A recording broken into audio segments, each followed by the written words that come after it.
Silakan Yang Berhormat untuk soalan tambahan. Saya nak ucapkan syabas kepada Kerajaan Madani dan juga SPRM yang telah membawa tindakan yang begitu tegas. Soalan tambahan saya yang amat berhormat.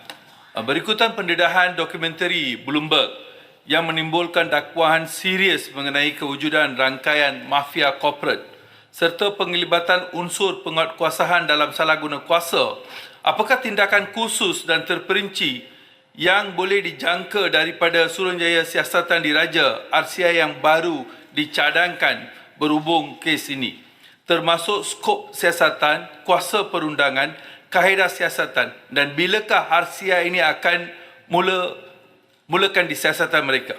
Selain itu, apakah mekanisme kawalan, pemantauan dan accountability yang akan dilaksanakan terhadap Suruhanjaya Pencegahan Rasuah Malaysia, iaitu SPRM, itu sendiri serta terhadap penjawat awam yang berisiko tinggi terlibat dalam rasuah bagi memastikan integriti institusi, ketulusan pentadbiran dan kepercayaan rakyat dapat dipulihkan dan diperkukuh secara berterusan. Silakan Yang Amat Berhormat Perdana Menteri untuk menjawab. Terima kasih. Pertama saya nak jelaskan tentang laporan Bloomberg yang ada kaitan dengan soalan yang kedua. Kerana sementara kita boleh terima mana-mana sumber dari media, tetapi ada kaitan dengan apa yang saya akan jawab untuk soalan kedua. Jadi saya tidak mahu berikan kredit sangat kepada satu media apabila terbabit dalam siasatan terbaru. Walau bagaimanapun, isu dibangkitkan kalau ada asas masih terus disiasat, bukan sekadar tomahan biasa. Kita tidak siasat ribuan tomahan diberikan ke atas pimpinan atau mana-mana tokoh, melainkan ada asasnya. Tapi seperti mana saya jelaskan, betul, ada kaitan dengan soalan kedua. Siasatan diteruskan, ya, itu yang saya jelaskan. Dan satu kenyataan yang berhormatnya, Kelang, yang tidak boleh dimungkiri ialah tindakan itu diambil dengan keras. Dari Pelabuhan Kelang ke Kuala Lumpur, ke Sindiket Johor, ke Pulau Pinang yang agak skala besar, sehinggalah Sabah, Sarawak. Ini tindakan diambil. Yang betul, tindakan yang diambil hanya sejak 2023. Sindiket itu bertapak selama puluhan tahun. Sebab itu saya mulakan dengan sikap yang sangat positif, meraihkan dan menyatakan penghargaan kepada badan-badan penguatkuasaan. Kerana bila mereka ambil tindakan, dia ambil tindakan kerana komitmen dan risiko yang mereka sedia faham bila sindiket-sindiket besar ini dapat dipecahkan.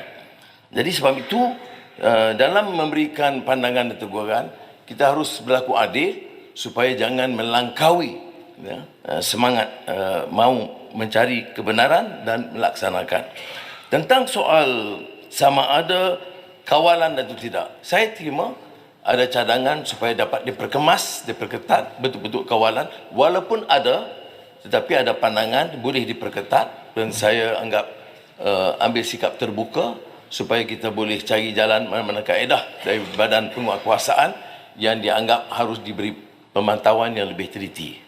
Yang kedua, tentang cadangan Suruhanjaya Diraja, bagi kita agak premature, terlalu awal, kerana pertama, siasatan yang diketuai oleh Peguam Negara itu akan siap minggu ini, ya, dalam beberapa hari. Jadi kita tengok dulu apakah kemunasabahan rasional untuk melanjutkan dan dalam bidang apa yang diperlu diteliti. Jadi saya tidak menerima atau menolak, biarlah kita ikut prosesnya. Pertama, mendapat dulu laporan daripada Peguam Negara yang tidak akan tertangguh kerana Peguam Negara memaklumkan kepada saya laporan akan disediakan dalam tempoh 1-2 hari ini. Kemudian kalau ada rasional untuk melanjutkan, itu kita akan lanjutkan. Terima kasih. Silakan Yang Berhormat Macam. Terima kasih, terima kasih Tuan Di-Pertua, terima kasih Muhammad Tambun, terima kasih Yang Muhammad Kelang atas soalan yang bagus. Cuma Yang Muhammad Tambun, saya nak bertanya, apa beza pendirian Yang Muhammad Tambun dahulu ketika kami kerajaan mendesak Azam Baki pergi bercuti untuk menyiasat berhubung dengan pemilikan saham. Dan ketika ini, bukan sahaja isu saham tak selesai, tapi isu corporate mafia pun tak selesai. Ini satu pertuduhan yang berat. Kenapa Yang Muhammad melindungi Tan Sri Azam Baki? Apa istimewanya Azam Baki dalam kerajaan Madani? Malah disambung lagi.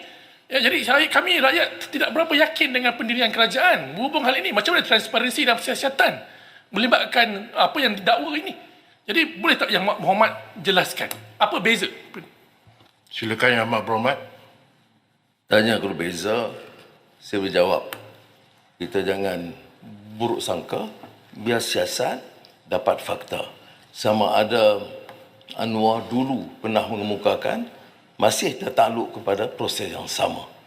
Saya tanya dan mesti ada proses siasatan yang telus, termasuk pemilikan saham dan tuduhan Tom Han tentang mafia korporat.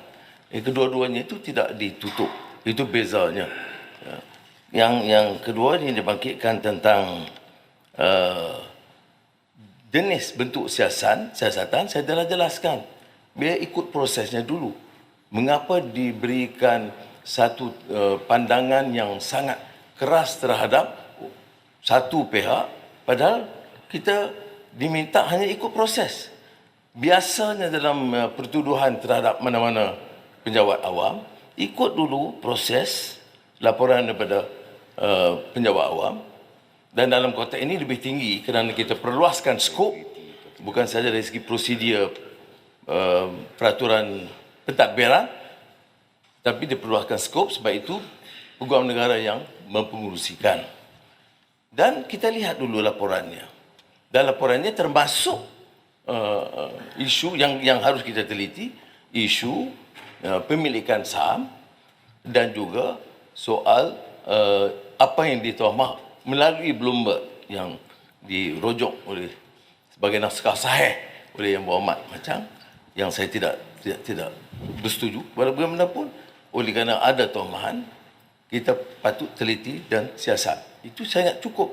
Dari segi itu tidak ada beza di antara pandangan saya dulu dengan sekarang. Siasat. Ya, tapi sekarang ini siasat itu mestilah berdasarkan peraturan yang ditetapkan. Dan peraturan yang ditetapkan dua kaedah. Pertama, peringkat peguam negara, tetapi boleh dilanjutkan. Malah dalam syarat Jemaah Menteri kita putuskan untuk dilanjutkan sekiranya didapati siasatan itu tidak memadai dan meliputi skop bantahan yang dikemukakan.